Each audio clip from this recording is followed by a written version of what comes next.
Hello students, Jai Hind. Student, I welcome you back in biology classes with Chandrakant sir. Student, as you know that we are dealing the chapter human reproduction. So related to that chapter, I am going to explain you the structure of the sperm. You must be remembering that the last time in my last video I have explained you about this spermatogenesis, the process of spermatogenesis. Clear student? Once again I am just giving you a reminder that the process of spermatogenesis begin at the age of beginning of the puberty, you can say. In case of male, the spermatogenesis begins at the age of puberty. ये last video में मैंने आपको नहीं बताया था, but एक common जब हम डिफरेंस की बात करते हैं oogenesis और spermatogenesis में, तो it's a difference. Clear student? Now come to the structure of the human sperm or the male gamete. Clear student? It is clearly visible on the board that the human sperm has a head, small neck, middle piece and a tail. Clear? Here I have explained you the process of spermatogenesis. आपने देखा था कि spermatids they are metamorphosed into spermatozoa. और जब mature sperm हो जाता है तो इट हैज फॉलोइंग पार्ट्स.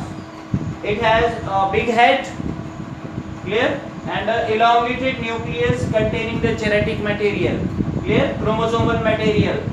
आप देखोगे student at the head, at the tip of the head, at the top of the head there is a cap like structure called as the acrosome. Clear? This is very important from competitive point of view. acrosome से question पूछा जाता है. Which cell organelle is involved in the formation of acrosome? So the correct answer is Golgi complex or the Golgi body, you can see. तो acrosome का formation Golgi complex करता है. Clear student? अब acrosome का function क्या होता है? What is the function of acrosome? Acrosome it releases enzymes. 3 enzyme release करता है स्टूडेंट्स. पहला है हाइड्रोलोन्यूरेज, दूसरा होता है प्रोटीएजेस और तीसरा होता है फास्फेटेजेस. इनको हम लोग स्पर्म लाइसिन कहते हैं. They are collectively termed as sperm lysin. Clear? और काम क्या होता है इसका? इन एंजाइम का काम क्या है? They help in penetrating the ovum at the time of fertilisation. Fertilisation के समय ओवम को पेनिट्रेट करने में ये यूज किया जाता है. Clear? The enzymes release by the acrosome they help in penetrating the outer covering of the egg. Clear? Now come to the neck. Neck एक छोटा सा पोर्शन होता है student, it's very much important. और neck reason में आप देखोगे तो देयर आर 2 सेंट्रियोल्स. क्लियर? ऊपर वाले सेंट्रियोल को बोलते हैं प्रॉक्सिमल सेंट्रियोल, नीचे वाले को बोलते हैं क्या? Distal centriole.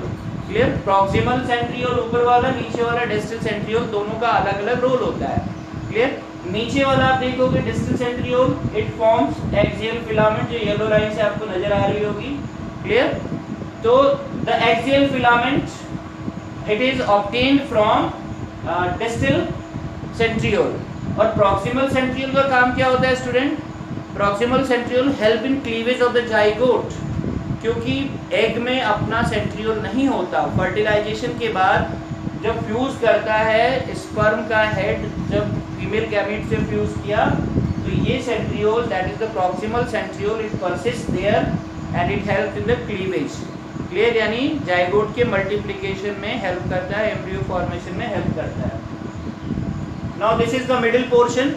मिडिल पोर्शन आप देखोगे it's very much important part. It contain numerous mitochondria, clear, which are spirally arranged around the axial filament, and the main function of these mitochondria is to provide energy for the sperm motility.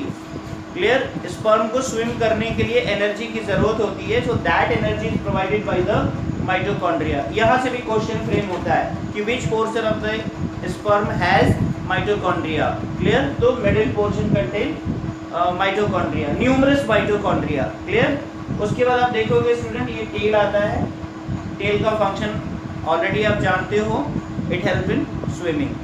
Clear student? तो एक healthy sperm में, complete sperm में ये सारे part होते हैं. Clear student? I hope that you are able to understand the structure of sperm.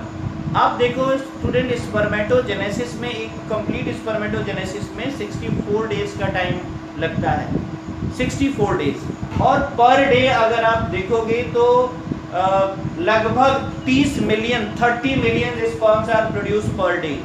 Clear? In an adult one 30 million sperms are produced per day. Clear? And these remain stored in different part of the reproductive tract of human being. Clear? Male में जो reproductive tract है उससे related जो भी duct होती है उनमें ये स्टोर होता है। क्लियर? ऑलरेडी आप लोग पढ़ चुके हो। Clear student? So I hope that you are able to understand the structure of the human sperm. Clear student? So watch this video. ये स्पर्मेटोजेनेसिस भी आप देखो और स्ट्रक्चर ऑफ स्पर्म आप देखो, बार बार आप देखो। Clear? You will be able to understand. Clear? So thank you very much for watching this video student. Next video में I will take another topic. Clear? Jai Hind and goodbye my dear students.